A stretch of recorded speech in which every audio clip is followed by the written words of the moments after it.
नमस्कार, मी श्रीकांत उमरीकर. आपण पाहतात अनलायझर. लाईक करा, शेअर करा, सबस्क्राईब करा. अनलायझरचं ॲप डाउनलोड करा. शरद पवारांचे खासदार आणि शिवसेना UBT उबाठाचे खासदार यांच्यामध्ये हळबळ चालू झालेली आहे आणि ते एकनाथ शिंदेकडे जातील किंवा ते सत्ताधारी गटामध्ये सामील होतील अशी एक चर्चा आहे. हे अफवा असतात. एक खुलासा आम्ही आधीच सुरुवातीला करतो.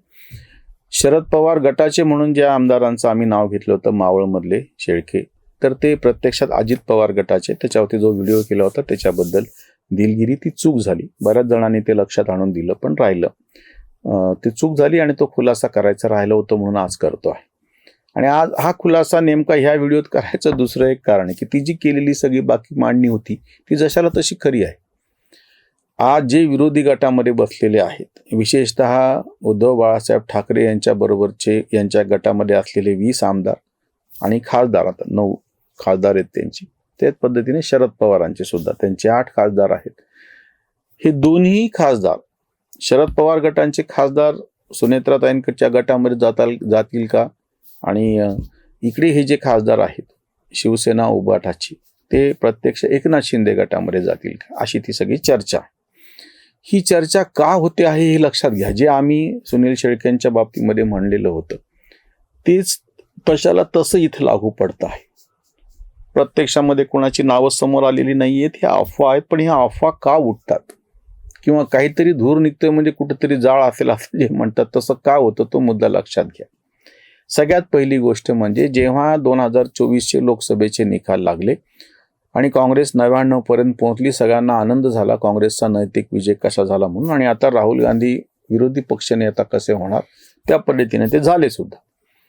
आता नंतर पुढची जी अपेक्षा होती तिथपासून मात्र सगळं गणित पांगायला लागले. एक तर नंतर ज्या ज्या विधानसभेचे निकाल लागले, हरियाणा असो किंवा महाराष्ट्र असो किंवा नंतर बिहार असो, आणि ज्या पद्धतीने इंडी आघाडीचं पांदान वाजलं, ती एक नाराजी होती. नाराजी म्हणण्याच्या पेक्षा ह्यांचा सगळा उत्साह निघून गेला.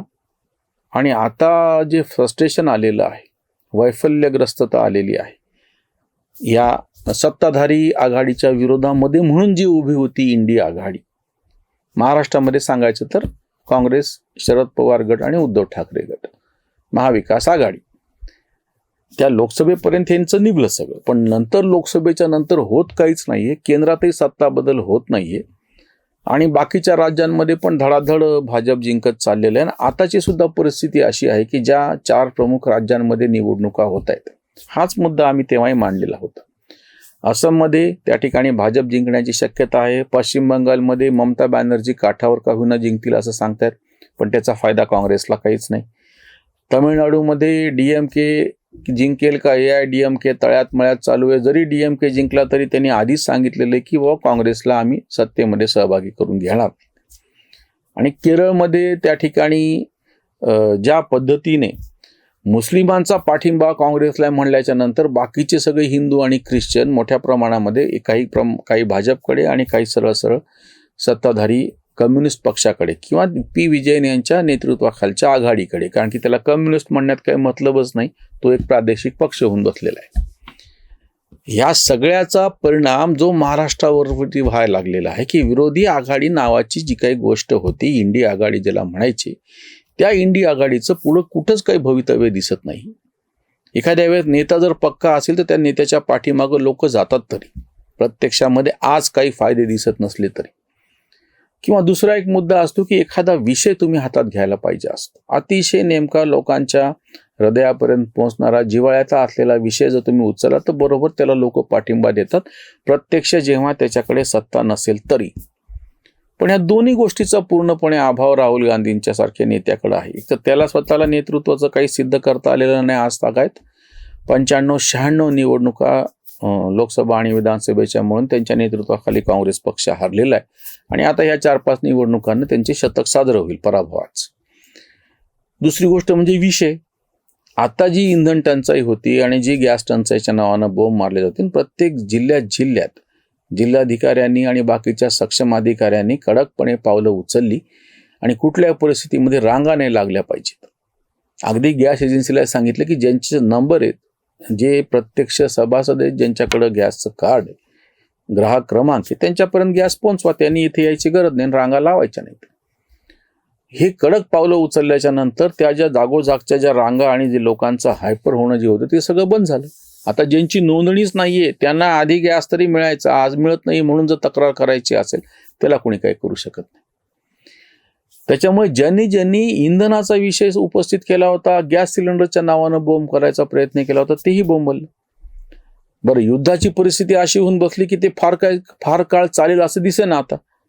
किंबहुना ज्या पद्धतीचं ते फसून बसलेलं आहे सगळं, बाकीचं सगळं जग मागं लागलेलं की व्यापार खुला झाला पाहिजे. भारतापुरतं तरी त्याच्यामधून काही एक मार्ग शोधून काढला. रशियाचं असो, चायना असो, ह्या तिघा जणांना सुद्धा त्या सामुद्रधुनीमधून त्यांची जहाजं काढायला परवानगी मिळाली. त्याच्यामुळे काही प्रमाणामध्ये दिलासा आपल्यासारख्या देशाला मिळाला. मग विरोध्यांच्या हातातला तोही मुद्दा निघून गेला. आता त्यांच्याकडे मुद्दाच काही शिल्लक नाहीये. आता जर काही नाहीच आहे, 3 वर्ष काही होणार नाही म्हणल्याच्या नंतर केंद्रातलं जे हे सगळे खासदार आहेत आणि केंद्रामध्ये भाजपला एक खासदाराची गरज, लोकसभेमध्ये स्वतःचं बहुमत नाहीये. एनडीए आघाडीला बहुमत आहे पण स्वतःचं बहुमत नाही. त्याच्यामुळे आज एकनाथ शिंदेकडं उद्धव ठाकरेंचे खासदार जाणे किंवा अजितदादांच्या गटाकडे शरद पवारांचे खासदार जाणे ह्याच्यामध्ये आश्चर्य ते काही नाही. बरं, ह्यांच्याकडे गेल्याच्या नंतर काय फार मोठा बदल झाला असंही म्हणताच येत नाही. ताटातलं वाटीत आणि वाट्यातलं ताटात असा तो फरक आहे. हां, हे सगळे जर भाजपमध्ये गेले असते तर बॉम्ब झाली असती, किंवा राष्ट्रवादी काँग्रेसचे खासदार एकनाथ शिंदेकडे गेले तरी बॉम्ब झाली असती. पण जर ते खासदार त्यांच्याच एका अर्थाने मूळ पक्षामध्ये मूळ चिन्हाकडे जात असतील तर त्याच्यावर तक्रार करण्यासारखी काय गोष्ट.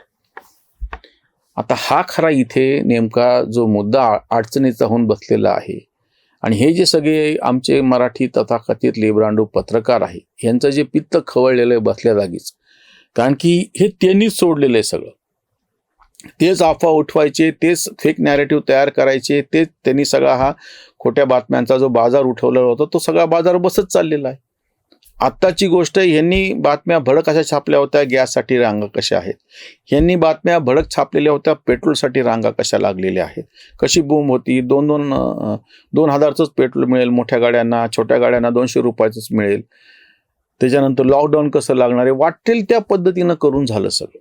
आता ह्यांनीच या पद्धतीने आता असं सांगायला सुरुवात केलेली आहे की हे सगळे खासदार कसे एकनाथ शिंदेच्या गटामध्ये जातील, एकनाथ शिंदेचं बळ 19 पर्यंत कसं जाईल आणि त्याच्या निमित्ताने त्यांना बार्गेनिंग कसं करता येऊ शकेल. ह्यांना काय एकनाथ शिंदेचा पुळका आला. आता यापूर्वी सुद्धा जेव्हा विधानसभेचे निकाल लागले तेव्हा एकनाथ शिंदे हे मुख्यमंत्री होणं कसं बरोबर आहे, एकनाथ शिंदेवरती अन्याय कसा, यांनी सुरू केलं होतं. ज्या एकनाथ शिंदेला उद्धव ठाकरेंनी जेव्हा शिंदे आणि मिंदे म्हणले, 50 खोके एकदम ओके म्हणली, बोंब केली, तेव्हा हे सगळ्यांनी तेव्हा टाळ्या वाजवल्या आणि तेव्हा हे उद्धव ठाकरेच्या बरोबर होते आणि तेव्हा एकनाथ शिंदेला शिव्या घालत होते.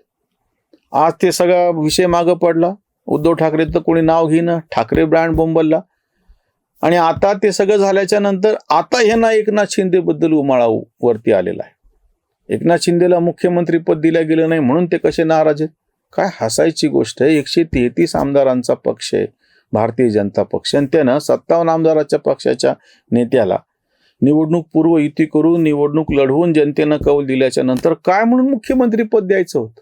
त्याच्या मागचं काय तर्क काय मुख्यमंत्री पद देण्याचं. पण ह्यांचं दुखणं होतं. यांना कुठल्या परिस्थितीमध्ये देवेंद्र फडणवीस सरकारच्या ह्याच्यामध्ये बिब्बा घालायचा आहे. यांना ते जसं वरतून मोदीचा राजीनामा पाहिजे तसा इकडे देवेंद्र फडणवीसचा राजीनामा पाहिजे. काय वाटेल ते हो. आज ज्या पद्धतीने पवारांचे खासदार आणि उद्धव ठाकरेंचे खासदार यांच्या बाबतीतल्या ह्या ज्या अफवा उडवल्या जात आहेत, ह्याच्या बातम्या खऱ्या खोट्या ज्या बाहेर पसरत आहेत, त्याच्या मुळाशी प्रत्यक्ष यांची सत्ताकांक्षा आहे हे लक्षात घ्या. आम्ही तर तो शरद पवारांच्या बाबतीतला मुद्दा आधीच उपस्थित केला होता मागच्या व्हिडिओमध्ये, संदर्भ जरी चुकला असला तरी, की ह्यांचे आमदार सत्तेशिवाय राहू शकत नाहीत कारण की यांना शिकवलंच तसं आहे. आणि दुसरीकडून उद्धव ठाकरेंच्या बाबतीमध्ये उद्धव ठाकरेंना पक्ष सांभाळणं, आपले नेते कार्यकर्ते सांभाळणं, गावोगाव जाणे, मुद्दे उपस्थित करण्याची कशाची सवय नाही. घर बसून जर वर्ल्ड बेस्ट सीएम असा जर खिताब पदरामध्ये पडणार असेल तर बाहेर जाऊन काही करा कशाला. पण हे त्यांचं निभू शकतं.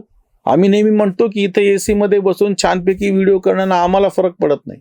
पण जो उन्हातानामध्ये मातीत राबणारा जो कार्यकर्ता असतो, ज्याला प्रत्यक्ष त्याच्या करिअरचाही प्रश्न असतो, पक्षाचाही प्रश्न असतो, त्याच्या गावातली गल्लीतली त्याची प्रतिष्ठा असते, मग त्याला जेव्हा जर सत्तेचा तुकडा मिळणार नसेल, त्याला त्याचे फायदे पोहोचणार नसेल, आणि हे तर केव्हाही कुठल्या निमित्तानं ॲडजस्टमेंट करून घ्यायला तयार आहेत.